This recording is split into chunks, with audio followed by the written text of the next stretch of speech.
So to the major story. You want to keep your eyes tuned to this channel because the story is crazy.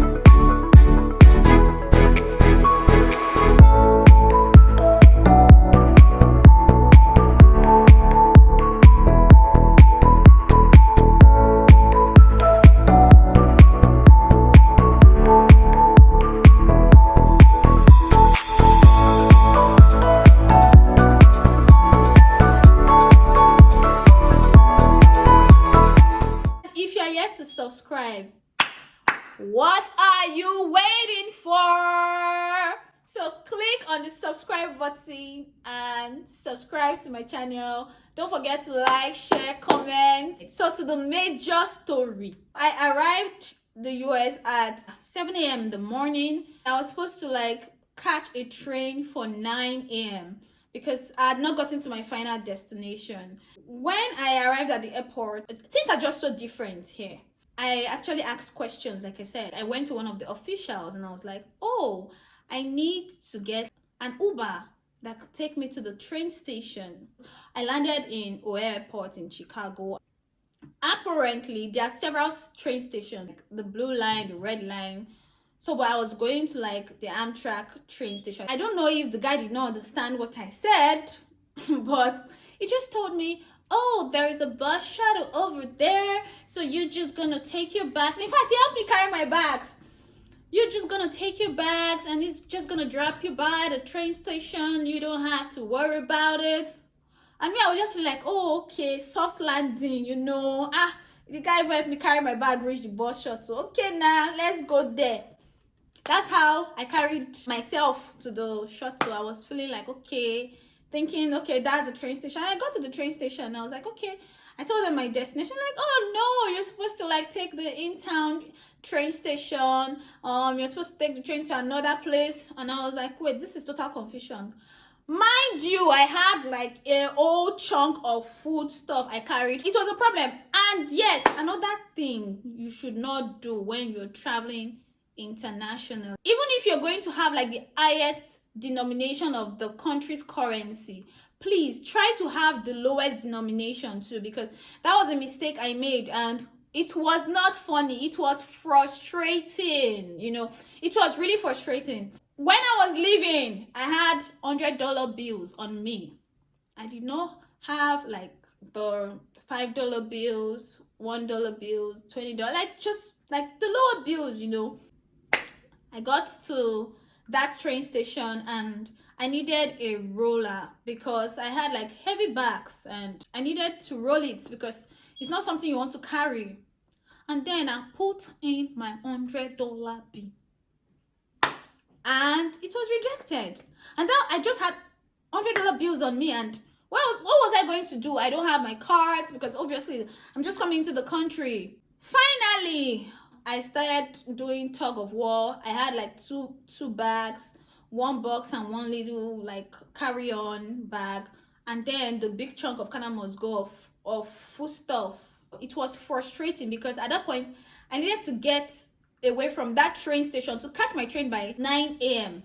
Remember, I landed 7, so I was thinking, oh, it will not even take me up to an hour to get to the train station. The way it works here is you barely pay cash here, so I feel like it is a cashless economy. So unlike Nigeria, where I was coming from, whereby you can get Uber and pay cash, I got to the train station. They're like, oh, you know what? For you to get into the red line, you're gonna pay $5. Okay, I have $100. You people should take money now. Collect $5 from $100 and give me my change. Is that not what we do in Nigeria? And they're like, oh no one is gonna take an $100 bill from you. I was looking, I was like, what's going on here? What's happening? So how do I break this money down? They're like, you have to go across the street, you have to go get a gift card or something. And let me tell you that across the street, because when they say across the street, sometimes you feel like it's just like maybe 2 minutes walk or 5 minutes walk. Across the street sometimes can be like 30 minutes walk, 15 minutes walk. I'm not even joking. And I came in winter, so it was freaking cold. You know, in Nigeria, that's how you carry load. You just see someone that you don't even know, or maybe you go to a shop or somewhere, be like, I beg, make I just drop my bag for a year. I just want collect something for down there. They come na. So I was thinking, let me just beg these people, because they're like some officials where I was supposed to pay for like the train ticket to get into the blue line. And I was like, oh, can I just quickly drop my bags? They're like, oh, no one is gonna be in charge of your bags. You're gonna take responsibility. We cannot hold your bags. With the Ghana must go I was carrying. People of God. Hey, I say I'm dead today. I was looking so confused, tired, frustrated. See, I was drained from the whole long hours of flight and everything. The way it works here is everybody minds their business. Nobody cares to know where you're going, where you're coming from. And I really cannot blame people when they are like that. And that's because the world is so evil right now, you know. Like, the heart of man is desperately wicked. That's what the Bible says. So you just don't trust anybody. And moreover, they don't know you. So why do they want to keep your bags for you? So at some point, I just stayed there. I was so confused, seated there. Did not know whether to move to, because I had walked like 30 minutes to even get to that point. So how do I carry that bags again? Another 30 minutes plus to go across the street to break $100 bill. At the end of the day, I just stayed there and I prayed to God. I actually did pray, and I was like, God, send me help in this place. I don't know how I'm going to do this, because I was already drained, tired, frustrated. You know, when you have traveled long hours, you've not even slept to yourself. So you just be you'll be angry.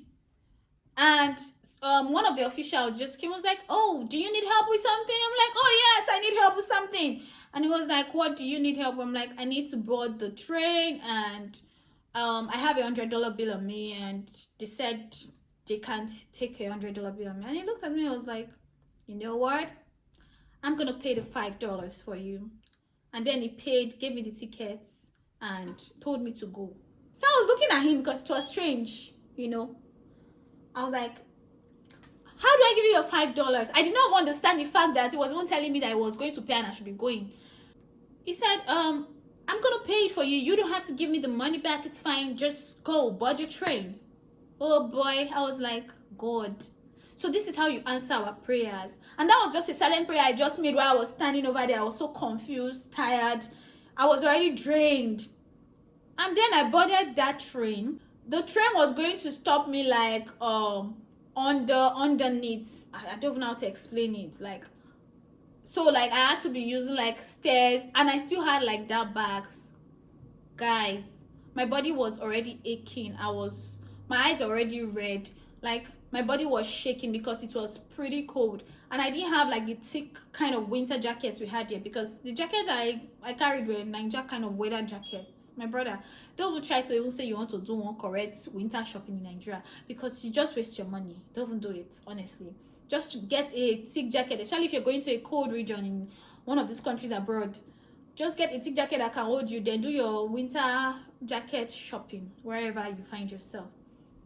By the time I came out of the train, I still needed to like board the train that was going to take me to my final destination. I checked time, it was already like 5 minutes to 9. I was just shaking. I didn't know what to do. I was already like pressured, tension. Every time I remember this story, I'm just like, God, I don't know how you helped me. You come through all of these challenges, and no one was going to help me. I kept on like asking questions that, please, this is where I'm stopping, because I didn't know I was going to. I was like, this is where I'm going to stop. This is where I'm going to stop. I kept on reminding like the people that are close to me. So every time I saw that one person had asked, I'm like, oh, it's just some few stops. The person comes down. I'm like, okay, I need to talk to another person in the train. It was crazy. I had to take like the stairs from down train up to where I would actually like get the train that was going to take me to my final destination. Obviously, I looked at time. It was already like 9.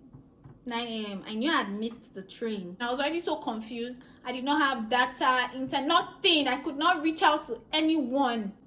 So my only hope was to get to the train station to at least even connect to the Wi-Fi. I said, you know what? Omo Naija ni me. I'm a Naija girl. The Naija girl in me is gonna come out. I carried the Ghana must go on my head. I carried the other bags, yeah. I know some like, how did you carry all those things? And I started trying to like roll my boxes because there was no way I could leave the bags. I had to. The strength, I don't even know where the strength came from, to be realistic. I don't know where the strength came from. And by the time I managed to get like up the stairs, I don't even know how to explain, like from underground upstairs where I'm going to like get the train, I was exhausted. I was shivering. I could not feel my hands. I could not feel my legs because it was freaking cold. Well, we go survive. So when I carried the Ghana must go on my head, it's not funny. It's not funny at all. Everyone was looking at me like, who is this one? I was like, people don't even know anything. If you like, look at me. As long as I'm able to carry these bags to the train station, that is all I have in my head right now. You know, then I can now start thinking of where to sort out my problem of missing the train from. So where I stopped, they told me the train station was just 2 blocks away. Me in my head, I was thinking that, oh, 2 blocks. It's just, okay, 2 blocks, it should not be far. 2 blocks was over 15 minutes walk with those bags. Oh boy, I had walked, everyone was just passing me. Nobody cares, oh. See, everybody, they don't know you. And when I got tired, I brought the Ghana must go down from my head and I dropped it on the floor. See, there are some things you will do that you don't even know that you can do it. Trust me, you are capable of doing anything. Once you are, see, that's how you will get to a situation. You see that thing, you feel like, oh, I cannot do it. My dear, me, I'm the softest person. If you ask my family, like, I know they like stress. I'm like, I don't like stress. Don't stress me. I want it easy. Oh boy, I carried that Ghana must go on my head with my 2 bags and everything. And when I got so tired, I became really frustrated at that point in time because the weight of the bag was just too much with the Ghana must go on my head. And my head was already paining me with the cold. I couldn't feel my body and everything. So I dropped the Ghana must go and dropped my old bags. I just stood by his side and I folded my hands and I prayed. And I was like, God, please send someone to come and help me with these bags because I cannot do this anymore. God heard that prayer. Yeah, he heard that prayer. While I was standing there, I didn't know my way to the train station. I saw this white guy that just passed by. Very tall, huge white guy. At that point in time, something just said, ask him where the train station is. So I was hesitant initially because I was like, people here, they don't get, even when you try to like approach them, some just pass you like, oh please, you know, I don't know, like it's just something like. And this huge tall guy, I just said, excuse me please. And he looked at me and he said, how can I help you? I said, I'm looking for the train station. And he said, oh, it's just 2 blocks down the line. No. I said, okay, 2 blocks. We don't track 2 blocks since we never reach Amo. He took a step like to leave. Then he turned back again and looked at me. And he said, do you need help? And I was like, yes, I need help. I said, yes, I need help. And he was like, okay, how did you carry all of this? Because these bags are heavy. So the guy carried all my bags. So he took the Ghana must go on his hand, took my box and carried the other one. Like that, those, you know where I traveling, those bags were heavy. Even me that was carrying, I knew that I did not even know how I use this my small body like this to carry those load, honestly. And he asked me, he said, how did you carry these bags? Because I'm looking at your size, I don't know how you would have done this, because for me, I'm as huge and big as this. I could feel the weight of these bags. But I was just looking at him. My man, I was like, just carry the bag, make we they go, I beg. You know, that kind of thing. And he asked me, where are you coming from? I said, oh, I'm coming from Nigeria. And I was like, oh my God, you're coming from Nigeria? Is this your first time in the US? I said, oh yes, it's my first time. And this guy practically carried my bags like from more than 15 minutes walk to the train station, everything. And then he dropped it and told me, are you okay? Do you need to call someone? I'm like, yes, I need to call my friend to even tell her I'm here so that I can know how to navigate my way. I've missed my train already. And he was like, do you want to use my phone? And he gave me his phone. I dialed my friend's number, told her this is the situation I found myself and everything. And I was trying to like reschedule my train ticket, and it just happened that I could not reschedule it because they said they don't take cash at the train station. So they need you to use like a card to pay. I don't have a card. And I called my friend. She was like, okay, you know what? Since you're already here, I'm going to pay for the train tickets using my card. I told her, okay, you could just pay when I come. I could actually like refund the money and everything. And she was like, no, do not refund the money. So she paid for the train ticket and asked me not to pay back. And I was waiting, but then the next train was going to be for 6 p.m. in the evening. I was there at 9:40 something, like that was like almost 10 a.m. So I have to wait like the whole day, 6 p.m. Oh boy. Is this the life I'm going to live? I was just looking at myself. I was hungry, tired.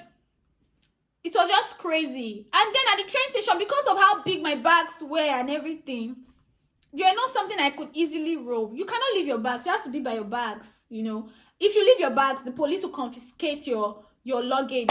So down, you can't be doing wahala. I'm just coming into a country and I can't be doing wahala of my bags are confiscated because I did not stay with it. Oh boy.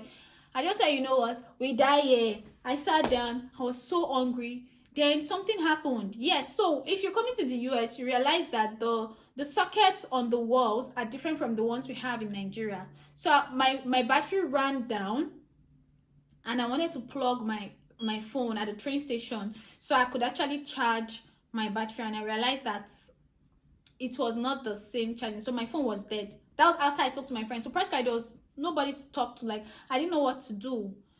So there's no way to charge my phone, and I became confused again. Like, God, what kind of life is this? Like, this is really frustrating, you know. And I was just seated there with my bags, hungry, tired. When they say my eye they red, I was just there. And I was like, God, hey, I did not die on the plane. I did not die trying to board the train to get to this place. I did not die in the cold. I will not die of hunger. God, what will I do? Apparently, I could not move my bags to go get food because I was already very weak. Phone was dead. Everything dead. Okay, let's just sit down and be waiting. Till 6 p.m. So I waited from 10 a.m. and like 2 p.m. there was just this guy that was pacing around. Kunle, if you ever get to see this video, thank you. And I wanted to like approach him, but something was like, you better still, you know you're in a man's land. You better sit down. Don't. And I just realized that the atmosphere was different because people like just mind their business. So I was really hesitant. I didn't know how to approach, you know, that, oh, my phone is dead. You know, in Nigeria you can just say, guy, I beg, you get charger, I want charge. But you know, it was just different. Yeah, it just didn't feel okay. So I just seated there, not knowing what to do. Phone dead, hunger. Oh yeah, let's know where we will start now. Oh yeah, we just sat there and there was this guy I was just pacing, and I wanted to say hi, but I was like, oh boy, just sit down there. Now you sabi. Don't you want to say hi to him? Do you know him? Does he know you? What if he ignores you? That was just what was on my mind. And that was the day I learned that it's better for you to open your mouth and speak up so people can know what's going on than just keeping it to yourself. And I stayed again. I just prayed. I said, God, please, I need help with my charger. And he just kept on pacing, and he was looking at me. I was looking at him too. You know when two people are looking at themselves? And he said, hi. And I said, hi, I've been wanting to say hi to you since. Please, my phone is dead. Can you help me with your charger? Oh my God. And he looked at me. He said, oh, that's fine. So because actually at some point I saw him working on his laptop at the train station, and I saw his charger. But I could not approach him. That was before he started pacing around, because I did not know how he was going to take the approach, you know. So I just sat my ass down. And he said, oh yes, I can give you my charger. He gave me his charger, and he now asked me, because it was in the heat of COVID, so everybody was maxed up. You only see the eyes of people you're talking to. And I was like, where are you from? I said, I'm from Nigeria. And he said, you're Nigerian? I said, yes, I'm Nigerian. And he said, I'm from Nigeria too. My name is Kunle. And I'm like, oh my God, you're my brother. It just felt so good to know that there was someone that could relate, someone that could understand where I was coming from and the struggles and everything. And he was like, is this your first time in the US? I'm like, oh yes, I just got into the country. And I asked him, please, can you take off your mask so that I can actually see your face? And he took off his mask, and I took off my own mask. And I said, oh yes, this is Nigerian. And he was like, you must be very tired. I said, oh yes, I'm very tired. He asked me, have you eaten? I said, no. So he said, I'm gonna get food for the both of us to eat. I'm coming. And I said, thank you, Jesus. Thank you, Father, for always hearing my prayers. He went, got food, and I was like, how will I refund this payment of the food? I was like, oh no, don't worry. Got me water and everything. Started gisting with me. So even while I was not waiting, I was no longer feeling the weight, We started talking and everything. And my train was going to be before his, because my train was like at 6, his was like at 7. So when it was time to actually carry my bags into the train, I had help from him with the Ghana Must Go. That Ghana Must Go, I can't forget it easily, because oh boy, I suffered. My brothers and sisters, if you're traveling, please buy bags that are rollable. Don't use Ghana Must Go. Don't use all these bags that you have to lift with. Buy rolling bags to make your life easy, because the truth is there are just some circumstances you get to. There are some situations you meet. Oh boy, that rolling bag is easier. So to ease your problem. And when I boarded the train, luckily for me, I'd been talking to my friend's friend Leke. He was coming from, was it Texas or something, and he was to board that same train. I entered the train with him. Leke drove me from the train station to the house. That's my friend's house at the time, because I stayed with my friends for a few days, and it's made my life easy from the stress I had encountered. And by the time I slept, hey, even sleep they beg me, say, Anita, wake up. If it's you, you will not sleep.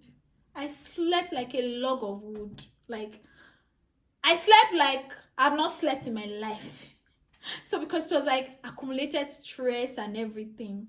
So basically, that was my story. Click on the subscribe button and subscribe to my channel. Don't forget to like, share, comment. I love you guys.